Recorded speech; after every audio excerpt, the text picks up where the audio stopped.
बहुत दूर पहाड़ों के पीछे और बादलों के ऊपर एक जादुई जगह थी, चांदनी वन, जहां पेड़ बातें करते थे, फूल मुस्कुराते थे और हवा में जादू तैरता था।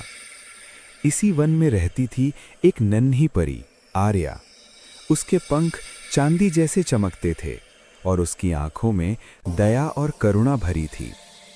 आर्या की सबसे बड़ी ताकत उसका जादू नहीं, उसका दयालु दिल था।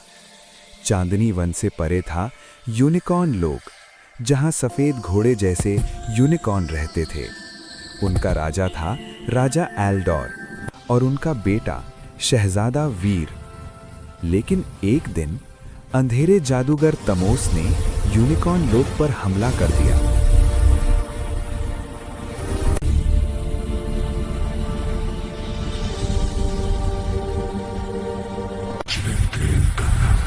ये राज्य अब अंधेरे में होगा। शहजादा वीर ने सबको बचा लिया, लेकिन खुद गंभीर रूप से घायल हो गया।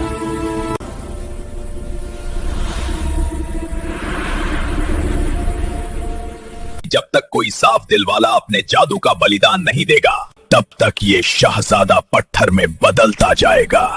पूरा राज्य शोक में डूब गया। कोई भी उस शाप को तोड़ नहीं सका।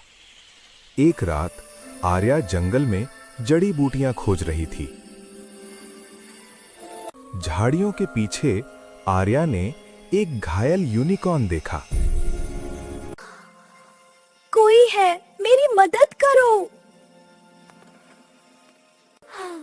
डरो मत, मैं तुम्हारी मदद दिन करूंगी। बीतते गए। आर्या रोज शहजादे की देखभाल करती रही।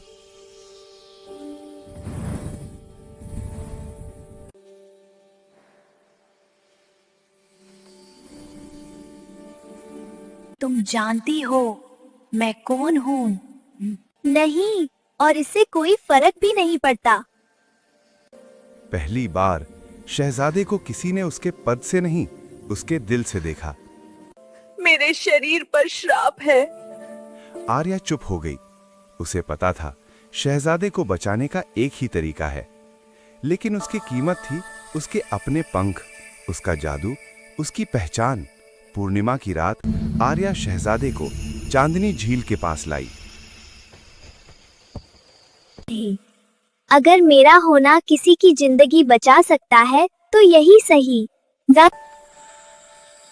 रोशनी फूट पड़ी, पंख झरने लगे और आर्या जमीन पर गिर पड़ी।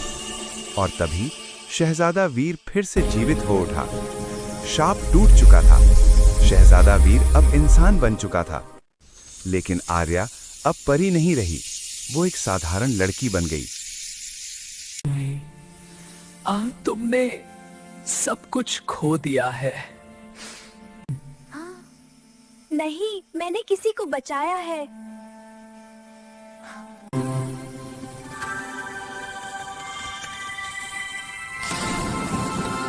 शहजादा वीर आर्या को अपने राज्य ले गया।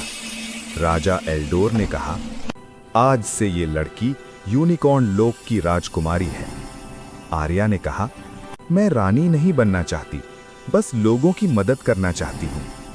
आर्या ने जादू खो दिया, लेकिन दुनिया को सिखा दिया, सच्चा जादू दिल में होता है।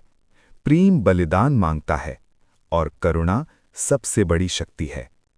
आज भी कहा जाता है कि जब कोई बिना स्वार्थ किसी की मदद करता है, तो चांदनी वन में एक हल्की सी रोशनी जरूर चमक उठती है।